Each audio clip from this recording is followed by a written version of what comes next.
tentang surga? Surga adalah tempat yang indah dan tempat yang menyenangkan. Tuhan yang ada di surga dan ingin kita semua masuk ke surga suatu hari nanti. Tentunya kamu ingin masuk surga, bukan? Ingin. Bolehkah saya bertanya? Boleh. Apakah kamu yakin pasti masuk surga? Yakin. Dan apakah alasan Tuhan menginginkan engkau masuk surga?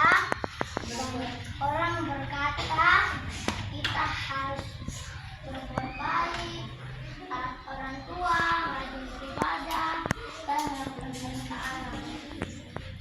Dan Tuhan memberikan kita hadiah gratis, yaitu surga. Surga adalah hadiah gratis dari Allah.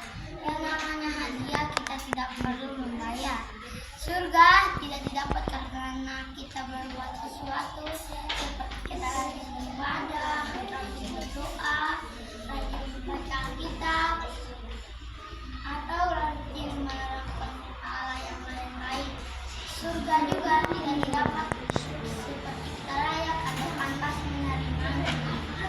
Seperti kita pintar, anak yang rajin, kita tidak nakal, suaranya bagus, dan lain sebagainya. Tetapi semua orang tidak dapat masuk surga karena ada yang itu dosa. Kita semua adalah orang yang berdosa. Dosa itu seperti kita marah-marah,